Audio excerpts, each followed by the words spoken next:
which part of your life are you willing to share that allows people to get to know who you are? What are your hobbies? What do you do when you're not being a mother, right? Or when you're not at High Point? Nothing works. All right. I'm Rebecca Hay, and I've built a successful interior design business by trial and error, podcasts, online courses, and so many freaking books. Over the last decade, I've grown from an insecure student to having false starts to careers, and now I'm finally in the place where I want to be. Throughout my journey, it's been pretty obvious that I'm passionate about business and helping other entrepreneurs do the same. Each week, I'll share tangible takeaways from my own experience and the experiences of other badass women to help you build your confidence and change your business. All right, Jude, welcome to the podcast. I'm so excited to have you here and be here literally in person with you. This is a relatively new experience for me. I'm used to being on Zoom. Yeah. So thank you for joining us. Well, thank you for having me, Rebecca. I am excited to be a part of this test run. Yeah. We are here at High Point, which is exciting too. High Point can be a bit crazy, but yeah, we've made it happen. Yeah, it's a whirlwind, and we'll hopefully recap the trip in some way for the podcast. But it was your idea to meet in person. Yeah. And it's funny because I was coming down here for a panel, as you know, and I was panicking about my tech, and my husband sort of had this idea to do remote technology, meaning I would bring my own equipment. And I thought, oh, that's an interesting idea. And then I got your email, Yeah. and you were like, well, you're coming to High Point. Why don't we do it there? And I thought, oh my gosh, this is perfect because I'm going to have the equipment. Yep. So we've just launched the Rebecca on the Road series. So if you want me to come to a city near you. But anyways, welcome. And can you just introduce yourself to our audience? Yeah, so my name is Jude Charles, and I am a filmmaker. I create documentaries for entrepreneurs. I've been doing that for 18 years. I got started when I was 17 years old, sitting in a TV production classroom. And my teacher at the time, Mrs. Donnelly, taught me everything she knew about video production. And then close to the end of that school year, she looked at me, she was like, Jude, you're really talented at video production. You should start a business. What? Rebecca, That's wild. At 18? At 17. 17. Your teacher said that. Now, I'm the youngest of 10 children. My father was a construction worker. My mom worked at a chair factory. So I knew nothing about being an entrepreneur, starting a business. But Mrs. Donnelly didn't take no for an answer. The following day, she came into the classroom with a yellow envelope. And I was like, what is this? She was like, look inside. And when I looked inside of this yellow envelope, it was my very first set of business cards. Wow. And that's how I got started 18 years ago, doing video production, doing what I'm doing now, creating documentaries for entrepreneurs. Does Mrs. Donnelly know what you're doing now? Yes. Have you sent she her a does. thank you card and some flowers? I have. We stay in touch, and as we're recording this, she's in her final year of teaching. Oh, wow. And so, yeah, she definitely knows. I mean, honestly, that is an amazing story. It is amazing how teachers can shape our lives, and the right teacher can really instill that confidence in us. I love that. She saw something in you, and here you are with me, and you've been doing, so just tell us a little bit about what you've been doing in the interior design industry, because I've seen you did Luann Nigar's docuseries, right? And I believe you're doing more with her. Tell us a bit about what that looks like today. Yeah, so 2 years ago, my team and I filmed Luann's docuseries, and it's a 4-part docuseries. Each episode is about 20 minutes long, and it tells the story of how she started the podcast, how she built up Window Works, and the story of like what it meant to build the podcast. We were actually here 2 years ago running around at High Point as she met different people, was speaking on different panels, and that's what I do. I tell the true, authentic story of who that entrepreneur is. And so I've continued to do that with other interior designers, helping tell their story. Not as long, it's not a 20-minute segment, instead it's 10 minutes, but helping interior designers tell their story of like who they are beyond their portfolio, beyond the beautiful designs. Like, how do they get to where they are? What is their vision? What are their core values even? That is the work that I do. I love this. I mean, this is something that a lot of designers talk about wanting, right? They want video content. And I'm not just talking a little Instagram, right? Right. Although I'm sure you can do that too, or pull from what you capture. But it sounds like you're also a storyteller. Yes. And I love that because I always tell designers, it doesn't matter how good you are if nobody knows you exist.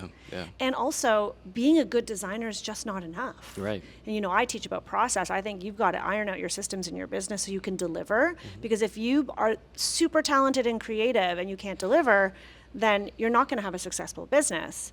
But also, just because you're talented and creative doesn't mean people are going to hire you. Right. There's so much more. They need to know your story. And I Yeah. love that. Yeah. If you look at any interior designer's Instagram page today, you pick 10 and just look at any 10, they all look the exact same. Yes, is- I know. It is just beautiful pictures of the final product. Yeah. But when your client's looking at that, or a potential client is looking at that, they have no idea what it took to get to that finished product. They have no idea what the vision was behind that finished product. They have no idea the kind of clients that you worked with to get that final product. The one question in their mind is, why should I choose to do business with you? Why should I hire you as an interior designer over every other interior designer I come across? And that boils down to why you. And that's why I like to focus on the storytelling aspect and looking at the core values, looking at who you are even when you're not working, because that tells the story of why you, not just that you can do a beautiful design. That's a given. As an interior designer, you should be Absolutely. able to create a beautiful kitchen or a beautiful living room. But what else is there? So true. So Right? true. When someone's coming to you, they're assuming that you're going to do a beautiful job. That's not usually a question. Right. It's all the other factors. Yes. So this is interesting. You've just sort of touched on an interesting topic, which is what do you do besides interior design? Because I know a lot of designers, and we talked about this a little bit on the panel, but not in depth. And I'm curious to go here with you. You know, a lot of us struggle with how much of our personal life or our personality to share online because we want to look professional and polished as a designer, right? And now Yeah. I'm probably the black sheep a little bit of that, because early on I was just like, I'm Rebecca and this is who I am, and it really did help me grow my business, because clients would come to me and say, I feel like I already know you. Yes. Or they would say, I like how you don't sugarcoat it. You show behind the scenes of a construction project. You tell us what's gone wrong. You're not pretending that everything is rainbows and butterflies. But I'm curious your take on it. Like, how much should a business owner share of their personal life, of their personality on a public facing platform? You know, it's interesting because that answer is the answer that most people hate. It depends, right? Oh, come on. Nobody wants to hear It that. depends. You have to determine how much of it you're willing to share, right? Because some people don't want to show their kids, and that's completely fine and perfect. Some are okay with sharing their kids. You have to determine what that is for yourself. I believe that it is important to be vulnerable. And vulnerability isn't just the bad things. I think you show the bad things. You pull back the veil and show that this isn't all polished and it's going to be perfect, because nothing is perfect. There are humans involved, so there are things that are going to go wrong. But what matters is, what do you do when something goes wrong, right? There's a story that I tell before I ever work with clients. I do a consulting session called road mapping. There's a story that I start with that is extremely vulnerable, but I share it because of what matters at the end. So I'm going to share the story in a second, but it's important to understand, what is a story? A story is a retelling of a very specific moment in time. But what matters most is the lesson that you learned in that moment in time, right? So I'll give you an example. In 2014, I went to Spokane, Washington. I live in Pompano Beach, Florida. But I went to Spokane, Washington to go to a leadership conference because I always knew leadership was important to me. But coming back from the trip, you know, you go to a conference or you go to a mastermind like you have been to, right? And you take in all this information, you write down a bunch of notes, but then you get home, So many notes. but the notebook gets put away, Totally. right? And you forget to do some of the things that you thought of doing. Well, I was like, I'm not going to do that. I'm 25 years old at the time. I was like, I'm going to take a Greyhound bus from Spokane, Washington, Ooh, you're a brave human. right? Oh, that's a Because long trip. Washington State is the furthest northwest point. And I've told you, I live in Florida, the furthest southeast point of America. And I was like, I'm 25 years old. This will never happen again. This should be fun. I mean, when you're 25, that's not a big deal. But when you're my age, ooh, you couldn't pay me, I don't think, to do that. How long was that trip? 3 days. And it was one of the dumbest decisions I've had, because by day 2, I am miserable. There are a lot of weird people on the Greyhound bus. Yeah. So by day 2, we get to Chicago, Illinois. I had my phone off the entire time because, like I mentioned, I wanted to digest this conference I had just came from. Well, I turned back on my phone, Rebecca, And I get a text message from my sister. And it says, "Call me back, it's urgent." Now I begin to brace myself because in 2014, at the time that I'm taking this trip, my mother was suffering from depression. She had attempted suicide. And my father was diagnosed with prostate cancer right before this trip. So I braced myself because I know if it's urgent, it's either mom or dad.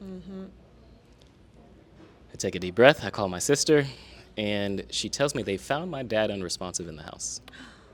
Now, I know what that means. They won't tell me because I'm on the road, but that means he's passed away. Oh my goodness, Jude. So I'm in Chicago, Illinois at the time. I take the first flight back home from Chicago, Illinois. And my brother comes to pick me up. He comes with his daughter, my niece, Ayana. She's 9 years old. I hug my brother, I don't say a word. I hug my niece, I don't say a word. But I sit in the backseat of this car, going to my father's house. I sit in the backseat with my niece. And I'm staring out the window because, like I mentioned, I'm 25 years old. I'm the youngest of 10. My father wouldn't get to see me get married or have kids. And I feel lost. But then Ayana, only 9 years old, looks at me. She's like, "Uncle, why did Grandpa have to die?" Boy. 9 years old. I don't know how to answer her. But she says it again. Why did Grandpa have to die? Well, that question rang in my ear as we're making funeral arrangements and deciding what to do with my father's things. And I'll never forget, August 9th, 2014, I got my answer as to why did Grandpa have to die. Because Jude Charles, the youngest of 10 children, is asked to give my father's eulogy. And it's not just that I was telling his story, it was the fact that I was leading my family through a difficult moment. As the youngest in As the the family. youngest. I tell that story at the beginning of road mapping because the way that I end it is, it's going to feel scary when we go through road mapping because I'm going to ask you very deep questions. I'm going to ask you to get vulnerable. It's going to feel scary just like it felt scary for me to lose my dad. But I want you to trust that I'm going to be able to lead you through this difficult time, that I'm going to be able to lead you through this process. Because it's not about video in this moment. It's not about storytelling. It's about getting you to go really, really deep in this moment, right? That's a very vulnerable story. Very much so. I could start by saying to you, Rebecca, hey, I know what I'm doing. I've been doing this 18 years. You should trust me through this process, right? But that's not going to land as well as me telling that story that takes you on this journey, right? And allows you to get to know who I am while we're going on this journey, but then also allows you to be vulnerable and open up because now I've been vulnerable and open up with you, right? Well, and the listener or the person you're sitting with can connect with the human side and Yes. that vulnerability. Yes, connect with the human side. And so when you ask me, like, okay, how vulnerable do we get? How open do we get? It depends on how vulnerable you're willing to, what are you willing to share? You don't have to share a story about losing someone in your life, but you can share your strengths. You could share the lessons you've learned over time, and you can definitely share your weaknesses, but it allows you to connect with the human side. Which part of your life are you willing to share that allows people to get to know who you are? What are your hobbies? What do you do when you're not being a mother, right? Or when you're not at high point? Nothing work. Still trying to find some time for those extra hobbies, but yes. What kind of TV shows do you like to watch, right? Yeah. Like, there's all these things that make you you. And the client needs to know, what is it that makes you you? So first of all, I just want to say thank you for sharing that story. That's very vulnerable, and I'm very sorry that you had such that experience. I can only imagine what's going through your mind, and this is me connecting to your story. I'm thinking, you're probably thinking, why did I take the bus? Should have flown straight home. Yes. Could have seen him. Like all the things that could go through a Yes. person's mind. I'm curious, when you work with your clients to pull out the story, I love this idea of finding the different stories. Is it a situation where, because I'm thinking of myself right now, and I'm thinking, I've got so many different stories that have shaped who I am, and I'm not going to tell all of them. Right. Maybe over the next decade, I do end up telling them. But do you help your clients or the designers you work with kind of hone in on, this would be a really great story to tell because it will connect with your audience? Like, like if we're sitting down, I'm like, well, there's this story of like, oh, I had that lemon job, and then I have this other story of growing up in my house with this or whatever it is. Will you sort of sift all of that information and help us kind of hone in on, this is the message? Yes. So there's two things I start with. It's start with why. So why are you doing the work that you're doing today? Which usually takes me on a journey of where you began Right. years sure. ago, right? But then the second thing is your core values. So let's make this practical. Do you know your core values? feel like I've done them for my company. Is that what you mean? Yes, for your company, for your company. Oh, they've changed over the years. I don't know. I don't know them at the drop of a hat like that. I would have to Okay. think about it. But I would. One of them is integrity, absolutely. Right? So most people will use integrity. What does Right. integrity mean to you, though? Tell me about a moment in time that maybe you lost out working with a client because you felt like this wouldn't be a good fit for you. Right. A moment I've lost a client because I didn't think it was going to Or be. what does integrity mean? So, For me, it would yeah. be, I'm coming into the house and the contractor's done something that is not really, not that's not to code, but I wouldn't have done it that way. This isn't really what we wanted, but shoot, we're running out of time. And do you think the client's going to notice it? I have a choice in that moment. And I can tell you I haven't always operated this way because I had different experiences when I first started my firm where you could easily say, you know what, they're probably not going to notice because clients don't always have a keen eye. Yeah. I'm going to let that one slip under the rug just so we can keep things moving. To me, that's not operating in integrity. To me, integrity running a design project is, hey, to the contractor, here's what happened. Or hey, to the client, here's what happened. We're gonna fix it. Yeah. It might delay your timeline, but I want you to know this is not the intention of the design. At that point, the client might just say, it's fine, let's move on. But at least then I feel like I've done my job as a designer and as an advocate for my client. You So that would be mentioned- an example. You mentioned this not the way you've always done it, where you would speak up. Tell me about a 100%. moment you didn't speak up and you regretted it. Yeah. Early in my career, when I was more timid and less confident, I certainly didn't speak up on many occasions, but I did have one job where everything seemed to keep going wrong. And one specific example from this job, this is the job I refer to as my lemon job, because it's when I realized I needed a process. It was a real pivotal moment for me in my business, resulted in a lot of tears. But there was a ceiling medallion in this newly constructed home that we'd been hired to decorate, and it was round. And I think I had ordered a rectangular dining chandelier. And I kind of looked up and I thought, oh, shoot, I don't know if that's going to work. Oh, it'll be fine. So then the light comes, it gets installed, and the client says, what were you thinking? We thought you were a professional. Why would you let us install a rectangular fixture on a circular medallion? That's tough. Yeah. Now, this sounds like a silly story to tell because everyone listening is like, well, obviously, Rebecca. And yeah, in hindsight, obvious. But at the time, I was so nervous to point out to the client, I thought, let's just not say a word and hope they don't notice. Then I had to return the chandelier, which of course couldn't be returned because it had been installed. So it hung in my office for a decade, maybe. It's been 10 years, so no, maybe not Constant that long. reminder. Constant reminder of the failed job. And I Yeah. don't know if it's still there. I think I got rid of it. It was hanging in our boardroom forever, and it was a constant reminder of, you messed up, don't do that again. Here's why I love that story. It not only communicates to your client that you've learned that lesson already, that you're going to have the tough conversations, but then to your team, they understand this is what integrity means and we need to speak up when we notice something isn't being done right. It doesn't matter that it's going to be difficult. Doesn't matter it's going to be a confrontation maybe. It matters that we do things right. Right? The way you think about integrity or the way I think about integrity might be different. Right. But the fact that you communicated that story and it became a constant reminder for 10 years. Yeah, that was kind of dumb. I should have just sold it on eBay or something.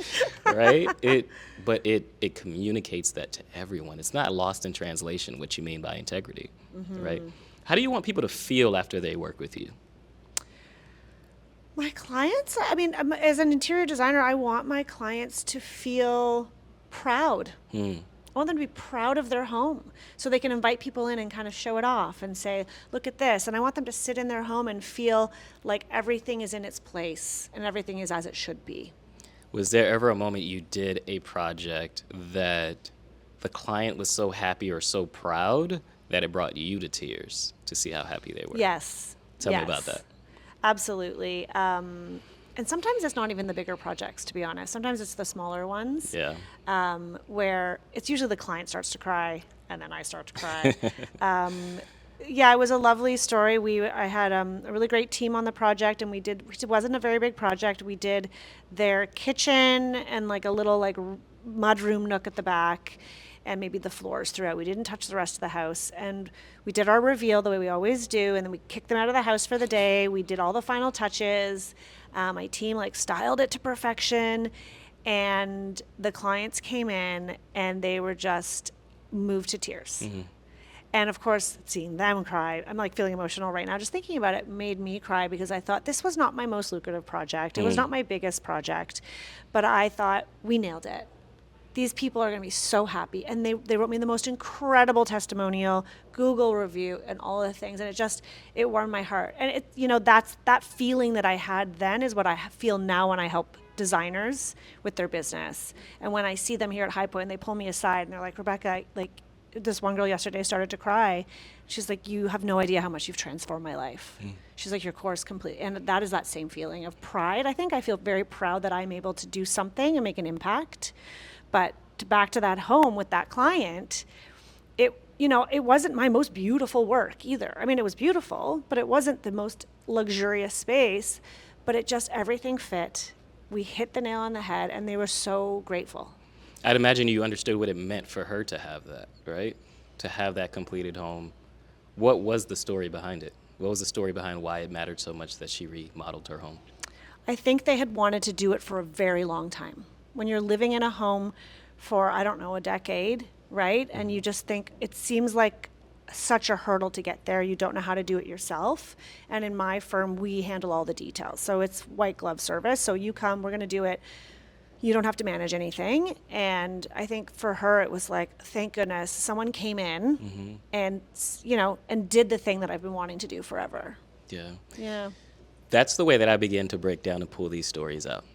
Because it's not, like you mentioned, it's not just telling a story, because you have so many stories you might be able to tell. It's the stories that matter that your clients, potential clients, need to hear to better understand what matters to you, to better understand why you're so passionate about what you're doing, to better understand your personality even. The fact that you are moved to tears because your client was moved to tears, that tells me more about who you are.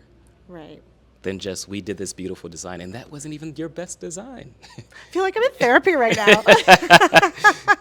It's so funny you say that, because many of my clients say the same thing. When we go that deep, it can feel like therapy, but it's because you haven't been asked these questions before. But these Right. are the things that makes it goes beyond just, I need to hire an interior designer, to I have to hire Rebecca Hay Designs. I have to.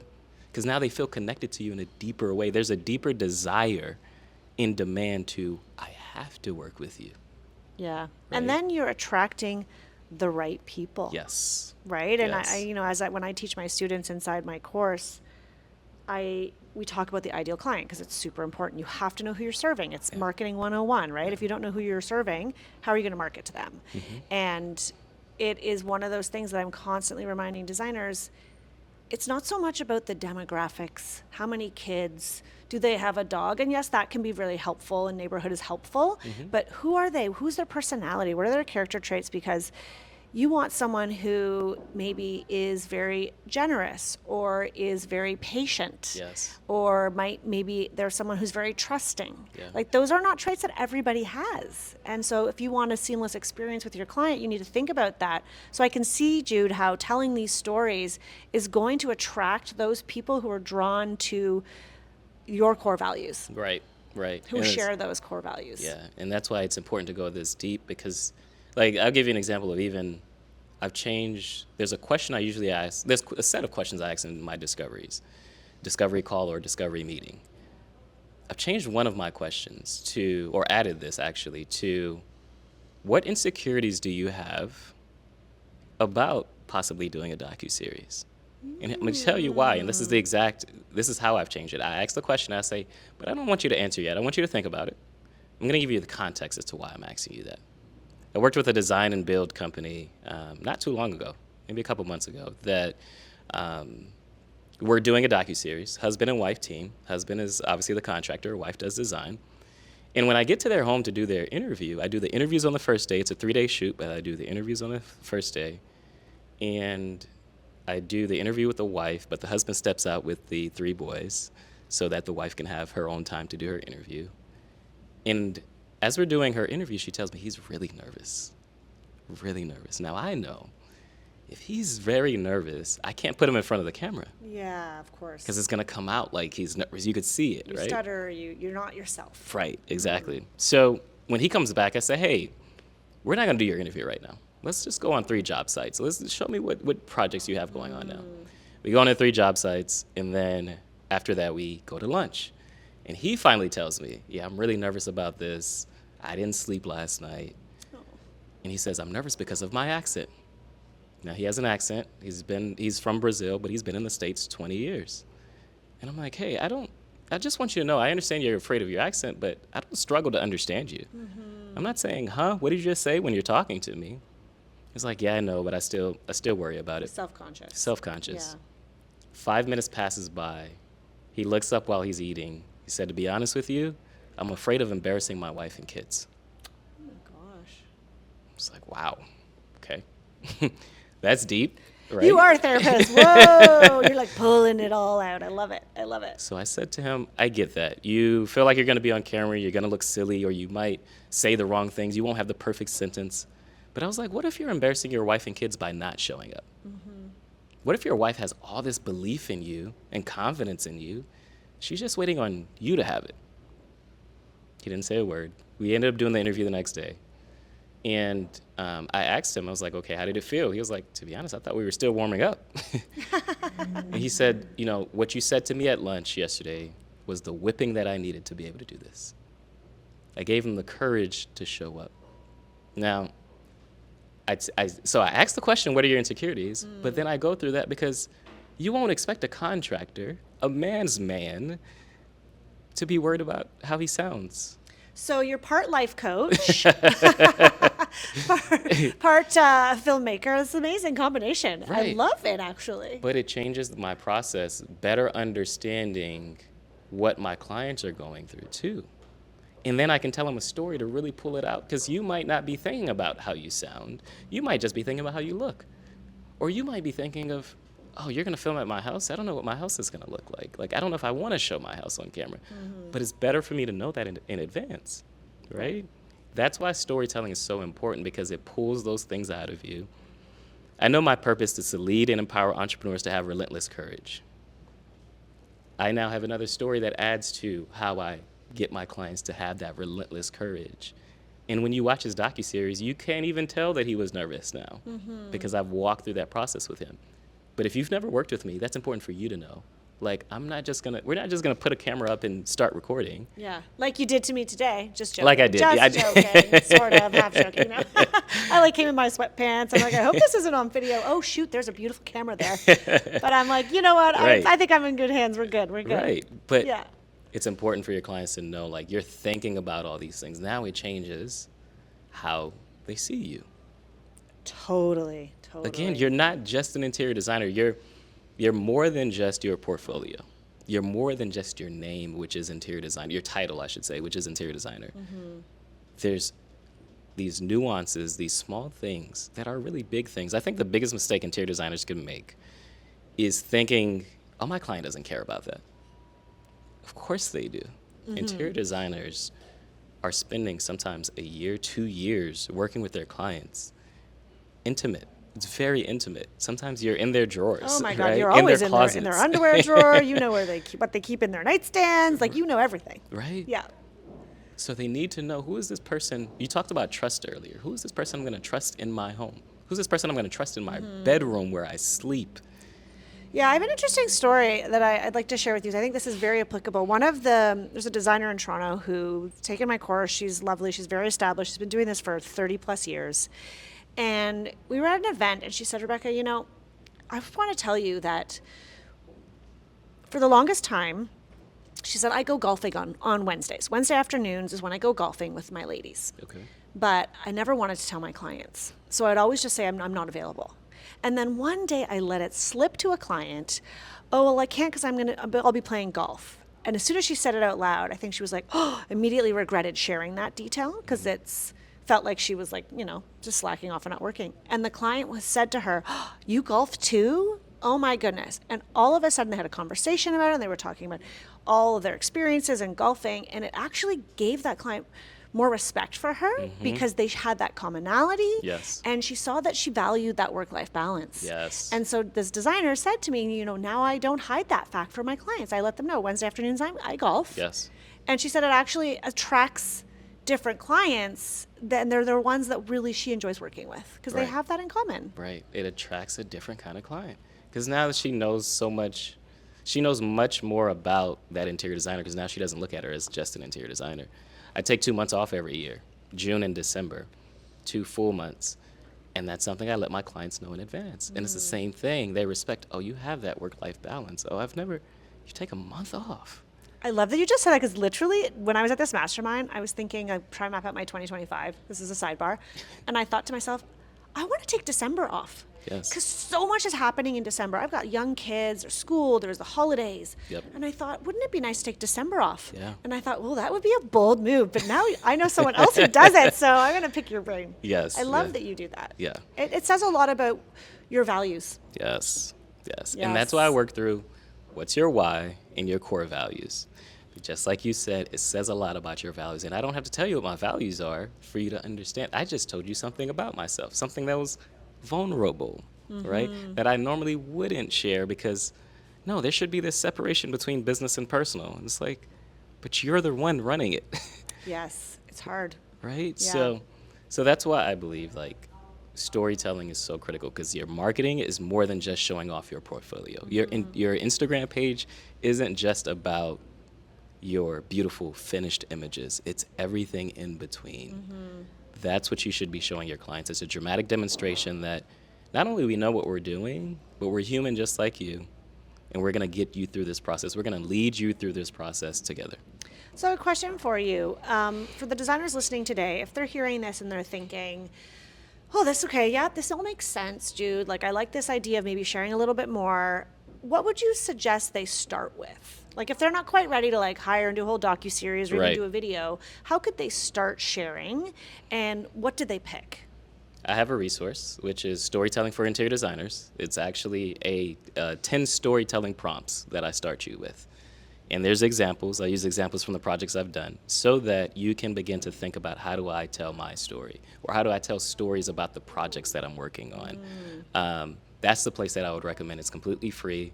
They'll find it on judecharles.co/Rebecca. I'm sure you'll put it in the show notes. Yes, we will. But that's the place to start, is thinking of beginning to write down the stories and not taking them for granted. I have this story bank journal that I started years ago for that same reason, where I would just, at the end of the day, maybe take 5 minutes, 10 minutes, nothing long, and I'd just think, what are the stories that happened today? That's how I have that story with the guy that was embarrassed or afraid of being on camera because of his accent. You documented it so that you don't forget it. So I don't forget I it. like that. That's a good idea. And then I forget don't know when everything. I'm going to use it, but at least I have it. If I'm going to speak to a client and maybe I figured out a little information about them, then I know this story might resonate with them. So let me tell that story. Oh, I like that. It's like a stories journal. It is. Story bank journal is what I call it, yeah. It's so interesting that you say Yeah. that. I remember years ago when like so much shit was going wrong in my business and I was like, oh my God, this mistake and I can't believe this happened. I remember having a moment where I thought to myself, I should write all these things down because Yeah. I feel like one day it might be useful. Of course, I didn't. Yep.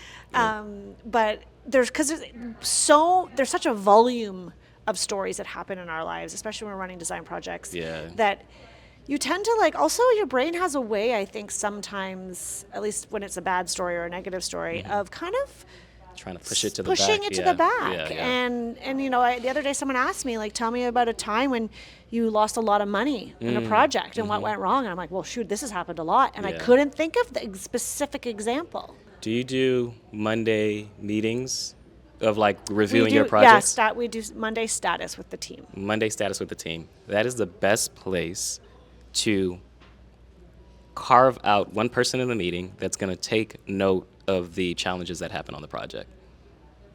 Because then, as you're documenting this project, let's say you're getting behind the scenes video and you're putting that on Instagram, now you can, in your caption, you can tell the story of here's a challenge we had in this project, Right. here's how we overcame it.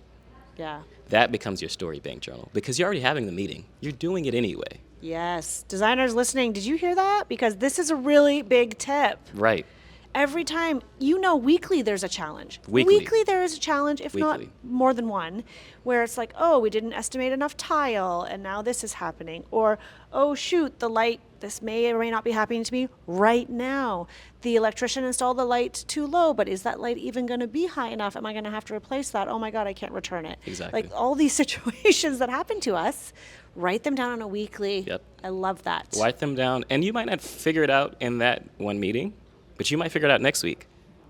Now you have, oh, this was the challenge, and this is how we figured it out. Even better, when a client asks you, well, why is your process this way? Why is this one thing in your process this exact way? You have a story now Totally. to articulate. And it's not just because that's the way we want to do it, because we're the experts. No, we had this happen on a project once. And we didn't like how it felt. We didn't like that it happened to our client, and we don't want this to happen to you too. Yes, absolutely. But you have the story that backs it up. It's not just something that's ethereal in the air, right? And so you're going to have the meeting anyway. Document that. So we need to start taking note of these stories and challenges and problems and solutions that happen in our business. Yep. Make a note of them and start sharing. And start sharing. As opposed to like complaining, oh my God, this went wrong. It's like, here's what happened, but here's how we handled it. Yes. And then other stories that we could think of. And then infusing a bit more of our core values and possibly personal life. We still think that's a good idea, like the golf example or what have you. Yeah, and because your personal life, again, I don't think you should downplay what goes on in your personal life, because that makes you interesting. Like many people are thinking about, how do I stand out, or how can I be interesting, or maybe this isn't interesting. Like the things that I do isn't interesting. Yeah, you think that. Like I started with the Mrs. Donnelly story. My first 5 years in business, I failed because I wasn't telling my story. I remember the first time I ever told the Mrs. Donnelly story, person leaned in and I was like, wait, what? Teacher gave you business cards?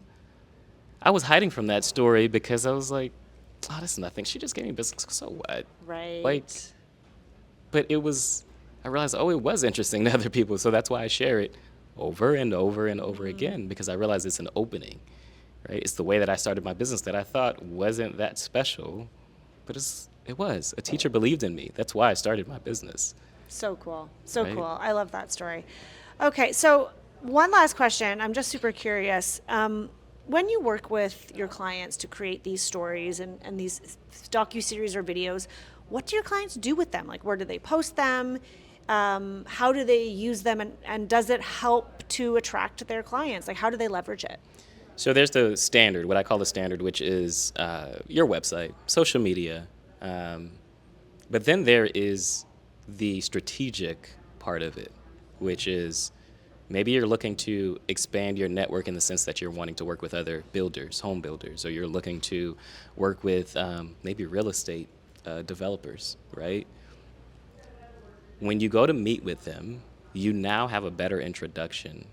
And it's not just, we're an interior design firm that does X, Y, Z. Get to know us through this video series that we've created, this docuseries that we've created. If I work with some clients who might be looking for licensing deals or brand deals. Again, this tells you now have a story that shows what makes you stand out. So it's the standard way, which is, again, just your regular marketing that you do on an everyday basis. I look at what are you doing right now? How do we incorporate that into it? Maybe even in your onboarding sequence, when clients are coming to work with you, they get to understand what your process is like. But then there is the strategic, we're growing, and we want to work with a higher level client even. This allows that higher level client to understand who you really are. I guess there's another one behind us. Yeah. So that's the way. And that's why I say your marketing is more than your portfolio, because many designers are only focused on, we have to have these beautiful images. Mm-hmm. No, here's a way to package up your story in a way that makes it engaging, and someone will actually sit down and watch, and they will feel like they have met you before they've met you. Yeah, love that. Yeah. I love that. I used to do a YouTube, I still have a YouTube channel. Now it's for the podcast, but I used to have a YouTube series, if you will, where every week we would put a video out, and it was my girl Vera following me around behind the scenes, job sites here, there, and everywhere, and editing it and putting it up. And it was really fun. I loved doing it. I actually missed doing that. I loved it. But it really did help clients get to know our company, our brand, our business, and see behind the scenes and really understand what we do. And it really, really did help, even though it wasn't probably as polished and as beautiful as what you do. This was like, we were being very scrappy. Right. It did help. So I can completely see the value. And to that point, designers do not need to wait to start. Progress over perfection, baby. Every single person that's listening to this has a beautiful camera in their hands right now, and it's either your iPhone or your Android, but they have great cameras. Start today. Just like you said, you were doing it scrappy, but it's the only thing that changes is that you add a story to it now. And it's not just we're seeing you running around behind the scenes, but like, what's happening? Talk us through that. Yeah. I never did go to that deeper level. It was Right. much more superficial, but I can see now that will be, if we go back to it, that next evolution of telling the story is really going deeper. Oh my gosh, this has been such a great conversation. I'm glad that you like pinned me down to do this here live at Market. It's been so refreshing Yes. to talk in person in real life and hear your story. And I really appreciate you opening up and sharing that beautiful story, because I know a lot of designers do struggle with the vulnerability piece. They do struggle with sharing more of who they are. Right.